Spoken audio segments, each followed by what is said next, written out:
So everyone is asking the same question right now. Will artificial intelligence take my job? For software developers, this question is becoming more serious every day. Well, AI can already write applications, can generate websites, fix bugs, and create thousands of lines of code in seconds, as you know. But there's one area of technology where things become much more complicated. And the moment software leaves the screen and enters the real world, that is the place AI has not been able to tackle. So the moment code has to control a motor, read sensor, manage power, respond within milliseconds, and operate inside a piece of tiny silicon, this is where embedded systems engineering begins. And this physical connection between code and reality might be one of the strongest advantages engineers have in this AI era. And that's the advantage of an embedded systems engineer. The truth is, modern AI models are very powerful. That's because they've learned patterns from billions of lines of text and code, and they can understand programming languages, architecture patterns, and software development workflows better than ever before. But most of what AI understands exists inside a digital environment, like a web page, a database, a software application, and in a virtual world where mistakes are usually corrected with another line of code. But embedded system is different because here, software interacts with the unpredictable physical world, where a temperature sensor does not always provide the perfect data, or a motor that does not always behave exactly as expected, or when you have a battery voltage changes, or when you encounter challenges with electrical noise, or even when the component starts aging, because real hardware introduces problems that cannot always be solved by simply generating more lines of codes. And this is the major difference between embedded systems and software engineering in this AI era.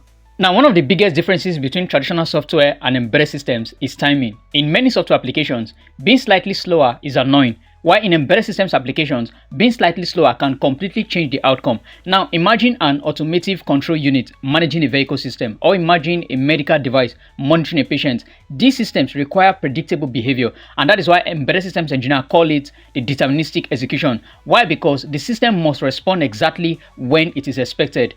And this is why embedded systems engineers, they work with concepts like interrupts, real-time operating systems, memory constraints, hardware timers, and register level control, because when you program an STM32 microcontroller, you are not just writing instructions for a computer, you are controlling a physical machine that has strict timing requirements. So another reason embedded engineering remains unique is because engineers must understand the language of the physical world, because computers only understand numbers, but the real world does not naturally produce clean digital information.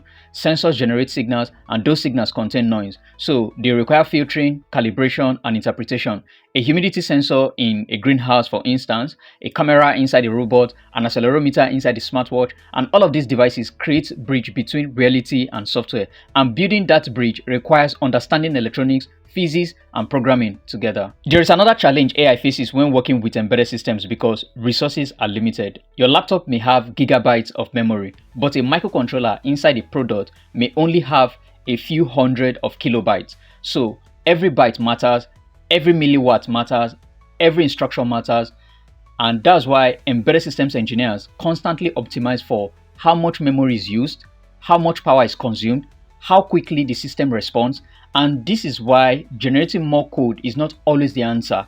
The best embedded engineers understand how to create efficient systems that can run reliably for years. And this is what separates embedded systems engineers from software engineers, especially in this AI era. The truth is, the world is moving in the opposite direction. We are not becoming less connected to hardware. We are becoming surrounded by more of it. We are surrounded by electric vehicles, smart homes, industrial robots, medical technology, wearable devices, and autonomous machines. And all of these technologies require engineers who understand both software and hardware. And the future will not only belong to people who can write code, but it belongs to people who can make this code interact with reality. And this is the advantage embedded systems engineering have over software engineering. So does this mean embedded engineers will never use AI? Absolutely not. The best engineers will use AI as a tool. They will use AI to accelerate development, explain concepts, generate ideas, and solve problems faster.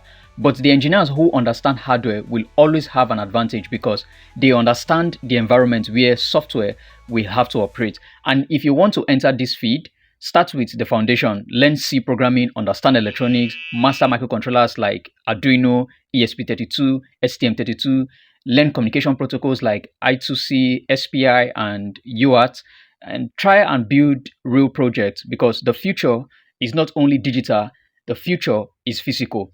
Also, if you want to know the core skills of what makes a real embedded systems engineer, I'm going to leave the link to that video on the top right corner. So click on the top right corner if you want to watch the top skills that make an embedded systems engineer. Every device around us has a hidden layer of intelligence. Behind every smart product is an engineer who understands both codes and electrons, and this is the world of embedded systems.